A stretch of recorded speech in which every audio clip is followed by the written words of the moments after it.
And now on to how this breakthrough in the talks happened. Well, the deal to release 50 hostages in exchange for 150 Palestinian prisoners has been the result of hectic back-and-forth negotiations. The US, Qatar and Egypt have played a key role in securing the deal. We have some more details into the secret negotiation that took place. It started with Qatar, a long-established mediator in the region. Shortly after Hamas's October 7th attack, Qatar approached the White House with sensitive information regarding the hostages. Qatari officials requested a team called Cell be established to work out the issue privately. The Biden administration also addressed the request. The U.S. National Security Advisor Jake Sullivan put a seasoned diplomat with deep West Asian experience, Brett McCurk, on the job. Another National Security Council official, Josh Gletzer, was also tasked to set up a team. The cell operated in secret. No other key U.S. agencies knew about it. The U.S. Middle East envoy McCurk held daily conversations with the Qatari Prime Minister that were reported back to Sullivan and President Joe Biden. October 13th, Biden spoke with the families of American hostages taken by Hamas or who were missing.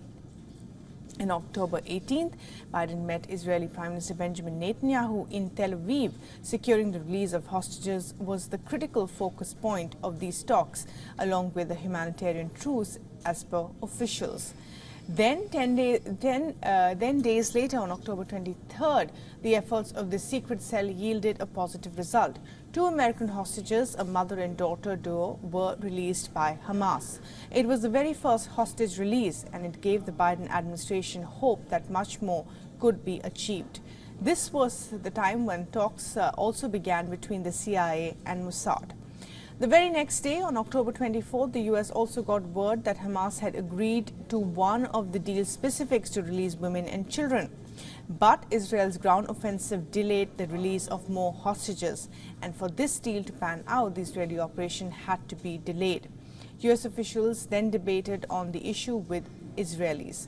But Israeli officials put forward the argument that there is no guarantee that the hostages are still alive. Hence, they could not agree to delaying the offensive. But Israel said it is open to a pause in fighting if the hostage deal is put together. After the Israeli operation began, Biden for weeks engaged in negotiations on hostages. Demands were made that Hamas must produce the list of hostages it was holding, their identifying information and guarantees of release. The communication was difficult and messages had to be passed from Doha or Cairo into Gaza and back. As a result of these talks, an agreement was taking shape. In the first phase, women and children hostages would be freed in exchange for Palestinian prisoners. This was agreed by all sides except by Hamas on producing a list of criteria for identifying hostages. On November 9th, the CIA chief met with the Mossad counterpart and Qatari leaders in Doha, where the key obstacle remained on Hamas's refusal to identify those they were holding. 3 days later, Biden called the Emir of Qatar and demanded the crucial information. Shortly after Biden's call, Hamas produced the details. On November 14th, Biden in a call urged Netanyahu to take the deal, and Netanyahu agreed. However, talks were stalled as communication went dark in Gaza. On November 18th, the U.S. diplomat McCurk met in Doha with the Qatari Prime Minister. CIA chief was also dialed in after he spoke to the Mossad. The meeting identified the last remaining gaps in the deal. The agreement was now structured for women and children to be freed in the first phase, but also with an aim to bring all hostages home. On November 19th, in Egypt, the U.S. diplomat met with the Egypt intelligence chief.